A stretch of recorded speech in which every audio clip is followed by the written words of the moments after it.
ഹരിതം T V ചാനലിലേക്ക് എല്ലാ പ്രേക്ഷകർക്കും സ്വാഗതം.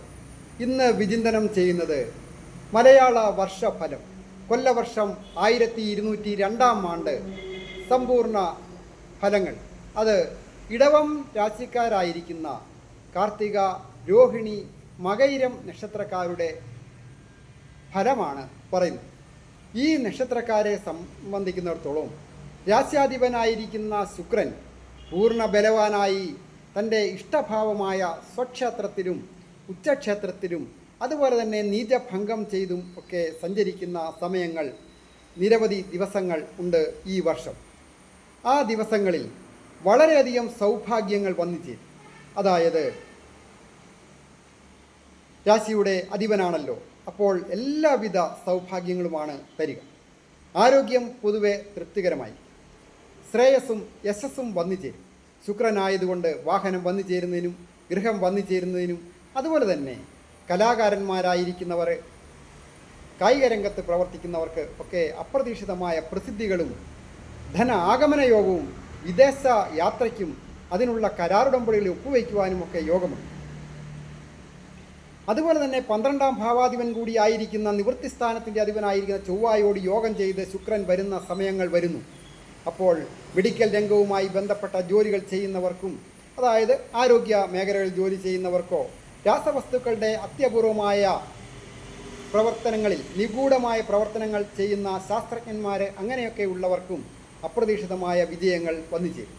കൂടാതെ ഇടവം രാശിയെ സംബന്ധിക്കുന്നിടത്തോളം സുഖസ്ഥാനത്തിൻ്റെ അധിപനായിരിക്കുന്ന ആദിത്യനും ഉപരിപഠനത്തെ സൂചിപ്പിക്കുന്ന ഭാവത്തിൻ്റെ അധിപനും പ്രാഥമിക വിദ്യയെ സൂചിപ്പിക്കുന്ന ഭാവത്തിൻ്റെ അധിപനുമായിരിക്കുന്ന ആ ബുധഗ്രഹം പൂർണ്ണ ബലവാനായിട്ട് ഇഷ്ടഭാവങ്ങളിലൂടെ സഞ്ചരിക്കുന്നു, നിപുണ യോഗത്തോടുകൂടി. അപ്പോൾ കഴിവ് തെളിയിക്കുവാൻ സാധിക്കും.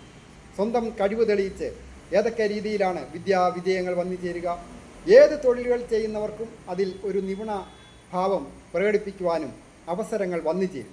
അത് ബിസിനസ് രംഗത്ത് പ്രവർത്തിക്കുന്നവർ, സ്വന്തമായ ബിസിനസ്സുകൾ ചെയ്യുന്നവരായാലും, അതുമല്ല മറ്റുള്ളവരുടെ കൂടെ ജോലി ചെയ്യുന്നവരോ, അതുമല്ല എങ്കിൽ കലാകാരന്മാർ, ആർക്കിടെക്റ്റേഴ്സ്, പാചകവുമായി ബന്ധപ്പെട്ട ജോലികൾ, വസ്ത്രനിർമ്മാണവും വ്യാപാരവും വിപണനവുമായി ബന്ധപ്പെട്ട ജോലികൾ ചെയ്യുന്നവർ, കൃഷിക്കാർ, അതുപോലെ തന്നെ തീരദേശവുമായി ബന്ധപ്പെട്ട് മത്സ്യബന്ധനവും വ്യാപാരവും വിപണനവും ചെയ്യുന്നവർ, ഒരു ഓട്ടോറിക്ഷ ഓടിക്കുന്ന തൊഴിലാളിയായാലും, കൂടാതെ ഒരു ഹോം നേഴ്സായിട്ട് ജോലി ചെയ്യുന്നവരോ, ചെറിയ ചെറിയ ജോലികൾ ചെയ്യുന്നവർ, വലിയ വലിയ ഓഫീസേഴ്സ്, എക്സ്പോർട്ടിംഗ് ഇമ്പോർട്ടിംഗ് പോലെയുള്ള കാര്യങ്ങൾ ചെയ്യുന്നവർ, പഞ്ചായത്തിൽ ജീവനക്കാർ, അധ്യാപകർ, അങ്ങനെയൊക്കെയുള്ളവർക്ക് അഭിവൃദ്ധികൾ വന്നു ചേരും. വിദ്യാർത്ഥികൾക്ക് വിജയങ്ങൾ വന്നു ചേരും. ഇഷ്ടഭാവങ്ങളിലൂടെ ആ നിപുണയോഗത്തോടുകൂടി ബുധനും ആദിത്യനുമൊക്കെ സഞ്ചരിക്കുന്ന സമയത്ത് പരീക്ഷകൾ എഴുതുന്നവർക്കും അതുപോലെ തന്നെ ഇൻ്റർവ്യൂവിലൊക്കെ പങ്കെടുക്കുന്നവർക്കുമൊക്കെ നല്ല വിജയപ്രദമാണ്. കൂടാതെ ഏജ് ഓവറായിട്ട് നിൽക്കുന്ന യുവതി യുവാക്കൾക്ക് വിവാഹം വന്ന് വാക്കാകുവാനൊക്കെ യോഗമുണ്ട്. അതുപോലെ തന്നെയാണ് മറ്റൊരു പ്രധാന കാര്യം, വിവാഹകാര്യം, ദാമ്പത്യ ജീവിതം പൊതുവെ ഐശ്വര്യപൂർണ്ണമായിരിക്കും. ഉല്ലാസയാത്ര പോകുന്നതിനോ പുണ്യസ്ഥലങ്ങൾ സന്ദർശിക്കുന്നതിനും മംഗളകാര്യങ്ങളിൽ പങ്കെടുക്കുവാനും ഒക്കെ യോഗമുണ്ട്. വിദേശത്ത് ആയിരിക്കുന്നവർക്കും വിദേശത്ത് പോകണമെന്ന് ആഗ്രഹിക്കുന്നവർക്കും നല്ല യോഗമുള്ള സമയം. അതുപോലെ തന്നെയാണ് ഭൂമി കാരകൻ്റെ സ്ഥിതി അനുസരിച്ച് നോക്കുമ്പോൾ ഭൂമി, ഉത്തമമായ ഒരു ഭൂമി വന്നു ചേരുവാൻ ഇടവം രാശിക്കാർക്ക് സൗഭാഗ്യമുണ്ട്. ഏറ്റവും പ്രധാനമായിട്ട് ദേവീക്ഷേത്ര ദർശനം നടത്തി പ്രാർത്ഥിക്കുകയും ശനി ഭഗവാന് ശാസ്താവിന് നീരാഞ്ജനം തെളിയിക്കുകയോ ഒക്കെ ചെയ്താൽ കൂടുതൽ അഭിവൃദ്ധികളൊക്കെ വന്നു ചേരും. ഞാൻ ഹരികുമാർ, ദേവി ജ്യോതിഷാലയം, കാവുംപടി, മണർകാട്, കോട്ടയം. ഈ ചാനൽ പേരും നക്ഷത്രവും ചേർത്ത് കമൻറ്റ് ചെയ്യുകയും സബ്സ്ക്രൈബ് ചെയ്യുകയും ചെയ്യുന്നവർക്ക് വേണ്ടി പ്രത്യേകം പ്രാർത്ഥിക്കുന്നതാണ്. കൂടാതെ ജ്യോതിഷ കാര്യങ്ങൾക്ക് നേരിട്ട് വരികയോ ഫോൺ വിളിച്ച് ചോദിക്കുന്നതിനും അവസരമുണ്ടായിരിക്കുന്നതാണ്.